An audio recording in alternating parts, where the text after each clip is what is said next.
আসসালামু আলাইকুম ওয়া রাহমাতুল্লাহি ওয়া বারাকাতুহু। সুপ্রিয় দর্শক, দেশ ও দেশের বাহির থেকে যারা এই ভিডিওটি দেখছেন সকলকে জানাই আন্তরিক শুভেচ্ছা ও অভিনন্দন।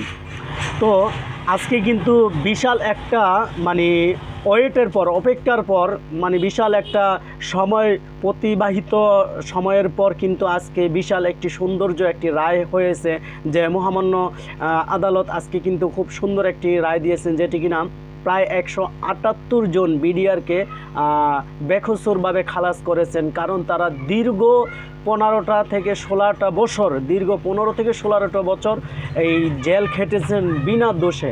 আসলে তখন কে কিভাবে দোষ করেছেন বা না দোষ করেছেন সেটি যাচাই না করে, জাস্টিফাই না করে, ইনভেস্টিগেশন না করে কিন্তু বিভিন্নভাবে আইনি মামলা হেনস্থার স্বীকার করে তাদেরকে আইনি প্রক্রিয়ায় তাদেরকে জিম্মি করে, সরকারিভাবে তাদেরকে জিম্মি করে সরকারের দ্বারস্থ হয়ে ক্ষমতার বলয় দেখিয়ে তাদেরকে জেল খাটানো হয়েছে। দীর্ঘ 16টি বছর পর আজকে প্রায় 178 জন বিডিআর কিন্তু আজকে মুক্তি পেয়েছে। তো চলুন আমরা তাদের মুখে থেকে শুনি যে দীর্ঘ 16টি বছর তাদের কেমন লেগেছিল এই অন্ধকার এই জেলের কারাগারে। তো এখন তাদের মুক্ত আকাশের নিচে যখন বের হয়েছে, তো এখন তাদের কাছে কেমন লাগতেছে সে বিষয়টি নিয়ে কিন্তু আজকে আমরা ইনশাআল্লাহ প্রতিবেদন দেখব। তো চলুন আমাদের সাথে প্রতিবেদনটিতে ফলো করি ইনশাআল্লাহ। জীবন থেকে 16টা বছর গেছে, কি নাম লাগবে? বিনা অপরাধে জেল কাটছি, বিনা অপরাধে জেল থেকে জেল কাটছি 16টা বছর। জীবন তো শেষ, এখন তো ভালো লাগে ইনশাল্লাহ। স্ত্রী, আত্মীয় স্বজন, ছেলে মেয়ে সবাইকে দেখতেছি, আমার ভালো লাগবে খোলা বাতাসে। আপা, এতদিন পরে জড়াই তুললেন, কেমন লাগলো? অনেক ভাই, ভাষা প্রকাশ করার মতো না, না পাওয়া জিনিস ফিরে পাইছি ভাই। সামান্য সমস্ত ভাইরা এবং যারা দেশের জন্য এবং স্বৈরাচার হাসিনাকে দেশের তাড়ানোর জন্য যারা রক্ত দিছে এবং তাদের আত্মার মাগফিরাত কামনা করি। আমাদের সমস্ত ভাইদের জন্য দোয়া করি, যারা বিডিআর ভাইরা আমাদের মতো নির্দোষ জেলে আছে এবং যারা অন্য কারাগারে আছে, প্রত্যেকটি ভাই যেন আমাদের মুক্তি পায়। আমরাও মুক্তি পাইছি, আমরাও সমস্ত ভাইদের মুক্তি চাই।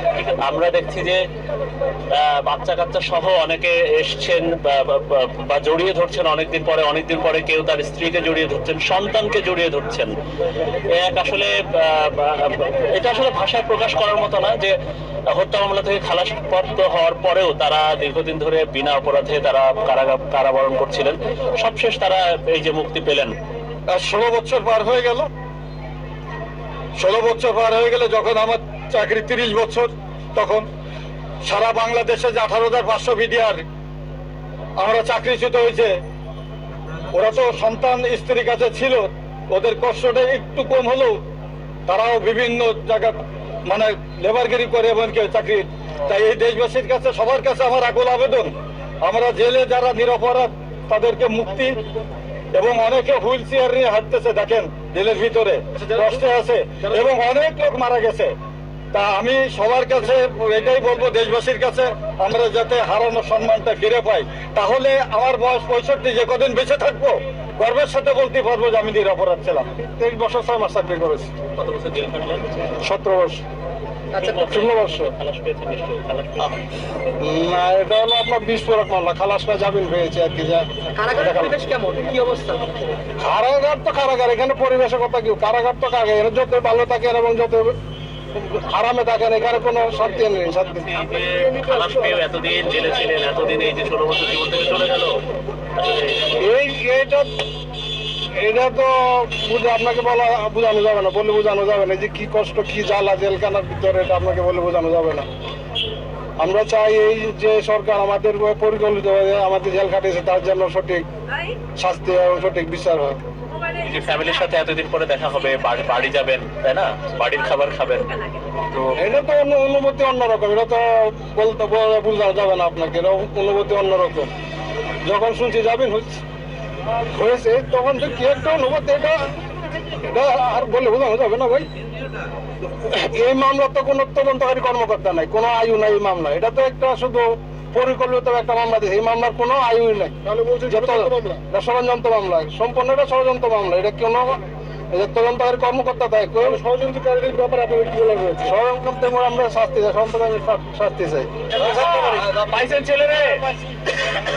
ধন্যবাদ। যাবেন কোথায়? আমি কুমিল্লা ক্যান্টনমেন্টে যাবো। জি ছেলেরা পাইছেন? হ্যাঁ জি ছেলেরা পাইছে। হ্যাঁ জি জি ছেলে আমার 1 বছর চাকরি। চাকরি নিয়েছে না বললে আমাকে বলছে বড় রাজু কিছু আমি বলছি কলেজে গেছো তুমি কর্মকর্তা কর্মচারী কেন? আপনার দেন আমি যদি চাকরি না যাই কোটা তো আর খালি থাকবে না, কোনো মায়ের ভূত না কোনো মায়ের ভূত আসবে। ছেলে পাইয়ে খুব আনন্দ লাগতেছে। ছাত্র আন্দোলন এবং ডক্টর ইউনূস সাহেবের অসংখ্য ধন্যবাদ। ওনারা না আসলে জীবনে আমি ছেলে পাইতাম না। ছেলে হারাই গেছিল, কোনো দাম পাইতাম না আমরা। তারা কেউ যে অনেক দূরে থেকে সাক্ষাৎ হতো, প্রায় 2-3 হাত দূরে থেকে সাক্ষাৎ হতো, দূরে থেকে ওই শিখের থেকে। এখন আজকে বাবারে এভাবে জ্বরে হাত দিয়ে ধরতে পারছি, পরে ধরলাম। আপনার মাকেও জড়াই করার জন্য আপনি বেতন হয়েছেন? জি জি। এখন আমি তৎকালীন 13 রাইফেল ব্যাটালিয়ন চাকরিতে ছিলাম। পরে আমার এই ঘটনাটা ঘটে, অনাকাঙ্ক্ষিতভাবে আমার জেলা আসতে 13 ব্যাটালিয়নে ছিল। 13 ব্যাটালিয়ন পিলখানা। আমি 16 বছর হয়েছে, আমার মাসের 22 তারিখ হইলে 16 বছর হবে জেলে। আর কি বলবো, আল্লাহ তাআলা আসলে যার কপালে যেভাবে রাখে, আমার হয়তো বা ভাগ্যে ছিল, এই জন্য হয়তো ছিলাম। আমার আর কিছু বলার নেই। আপনারা দোয়া করবেন আমি যেন আল্লাহ তাআলা কল্যাণের সহিত বাড়িতে যাইতে পারি, মা ভাই বোনদের কাছে যেতে পারি। দোয়া করবেন। আমি 57 জন অফিসার, আমাদের দেশপ্রেমী অফিসার শহীদ হয়েছেন, তাদের স্মরণ করছি, তাদের আত্মা মাগফিরাত কামনা করছি, তাদের পরিবারের সাথে আমি সমবেদনা জানাচ্ছি। আমি আশা করি যারা এই ঘটনার সাথে জড়িত তাদের দৃষ্টান্ত মতো সাজা হবে, আর যারা জড়িত না, যারা নির্দোষ, তাদেরকে যেন সরকার আপনার মিডিয়া ভাইদের মাধ্যমে জানিয়ে দেওয়া হয়, যেন সরকার যেন তাদেরকে। আমি 16টা বছর এই জেলের ভিতরে থাকা একটা, আমি আসলে আমার 3 মাসের আমার সন্তানকে রেখে আমি নির্ভয়ে আমি জেলে এসেছিলাম, যে আমি কিছু অপরাধ করি নাই, নির্ভয়ে এসেছিলাম, কোনো অপরাধ করি নাই। আমাকে বিনা বিচারে রাখছে, আমি সম্পূর্ণ নির্দোষ ছিলাম। হয়তো 2013 সালে আমাকে নির্দোষ প্রমাণিত করে জজ কোর্টে একটি মামলা রায় দিচ্ছে। আমি বিস্ফোরক মামলার জন্য আমি এই কয়েকদিন কারাগারে ছিলাম।